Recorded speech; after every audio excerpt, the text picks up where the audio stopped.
once again we have beautiful cashmere tops. You're becoming a regular on Nibble content. I'm furniture. But it's so great to have you again. And today we're actually going to talk a little bit about cosplay, which is your field of expertise. Yeah. So first off, like how long have you been cosplaying?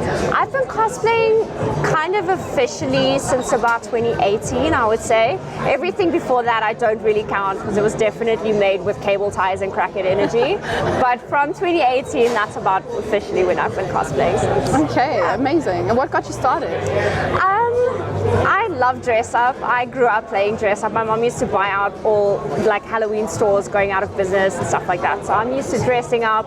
Grew up in a household that really encouraged being yourself and having fun. And yeah, so when the Suicide Squad movie came out, there was a lot of leaks about 2 years before the movie even came out. So I sneakily went and found leaks, and then I made a Suicide Squad Harley Quinn cosplay. That's amazing. What do you think is like, these are the fun parts of cosplaying, obviously, is like getting to see those characters come to life, investing your time and effort in it. Yeah. What's the hard part? The hard part is the pressure you put on yourself, because sometimes it's like when you build an outfit in your head and then when you put it on, it just doesn't quite hit the same. So sometimes what can happen is you can get really in your head with a cosplay, and then you might not have the time or the funds to make it exactly the way that you envision it to be. So that can be quite tough, to just be straight with yourself and be like, I mean, this is either a hobby or this is your job. I mean, it's just a costume, you know, like don't get so I get really hard on myself when it comes to that. That is a tough one, because I think for anyone creative, separating your craft from yourself is just 100%. That's definitely it. Yeah. So to that point, worst cosplay fail, like that you can laugh about now. Worst cosplay fail.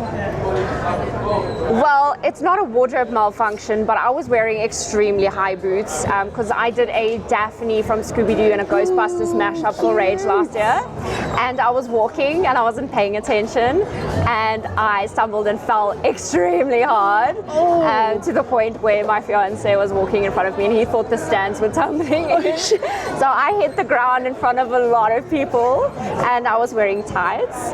And unfortunately what happened was I scraped my knee and my tights went into my knee, and I had to walk around with that the whole day and only pull that out of my wound at night.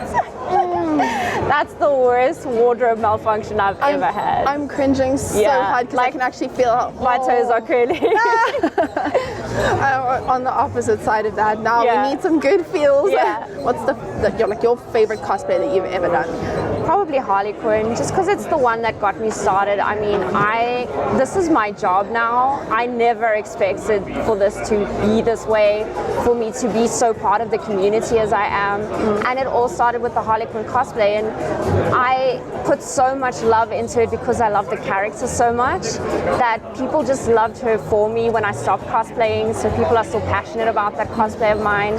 So yeah, that cosplay started everything, and I'm so grateful to just everyone welcoming me in the community and being so psyched about the cosplay. Because the first time I did it, I really had like cable ties and like glue sticking out. It was very dodgy and very rickety, and people were really excited about it. So that's a really beautiful thing about cosplay, is just seeing people getting excited about it, and everyone can start somewhere. Yeah, 100%. So now we're going to move a little bit into fashion side of things. So obviously you have a great sense of style. I've seen you out of your cosplay outfits. Thank you.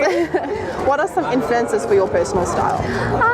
I grew up with a lot of pop punk influences. Like sometimes I dress like people's 16-year-old brother. So I grew up with skate like parks and skater boys and skate shops. And on the other end of the spectrum, I'm very much a girly girl, very much Elle Woods, Paris Hilton vibes. So my closet is all like crop tops and ripped jeans and then pink velour tracksuits. Elle Woods meets Avril Lavigne. 100%, that's exactly it. That's it. That's amazing. And would you say cosplay has influenced your sense of style at all over the years? Cosplaying has made me more comfortable in myself and in my body. It's different. I am an extreme introvert, and you would never say that, because when I'm playing a character, it's very easy for me to step out of myself, and cosplaying gave me the opportunity to explore that part of myself and be like, okay, I'm actually quite comfortable in these situations with these people, and I can dress like that and feel like that. So it definitely turned me being, I'd love to dress like that, into me actually dressing like that. Awesome. Yeah. Empowering. That's actually really cool. Not at all what I was expecting. Thank you. And obviously from cosplay to gaming, there's a lot of fashion and there's a lot of overlap there. Yeah. And it's been really cool in the last few years to see how many games have actually partnered and collabed with big fashion names. Yeah. Are there any that stand out to you that you think were really cool? Well, something that I really enjoyed, because I was a MAC makeup artist for years. I worked fashion weeks for them. I've worked shoots for them. And MAC has partnered with Halo before. They've also partnered with Sims, and Halo is very dear to my heart. That was the game that got me into gaming. We would have Halo nights every Thursday evening. So MAC, not really a fashion brand, but a makeup fashion brand. Definitely MAC Cosmetics partnering with Halo was really cool. I did a Cortana body paint. Oh, wow. With the blue and the wig and everything to celebrate that. That must have been amazing. Yeah, it was pretty cool. I need to redo that. Yeah, huge fan here. I would definitely check that out. And would you like to, what sort of collabs would you see in the future if you could have your personal wish list? What would you like to see? I just really enjoy. I worked with Elizabeth Arden quite recently for Comic-Con as an ambassador, and it made me really excited, because I have been saying I am not the only person that is both in the fashion and makeup industry as well as in the gaming industry, and it's such a missed opportunity to have such a big community that's interested in your type of product or what you're putting out there, or just what you stand for. And MAC was all about inclusivity and all sexes and races and ages, and just having something like that as part of an industry that's not really generally partnered with that is just amazing. So specific companies, I don't really care. I just want the two worlds to just marry. More fashion and gaming. 100%. Let's go. Yeah. I love that. If you could give any advice to someone who wants to get into cosplay, who kind of sort of watches from the side, what would you tell them? Plan well. It can get out of hand really quickly if you don't plan well.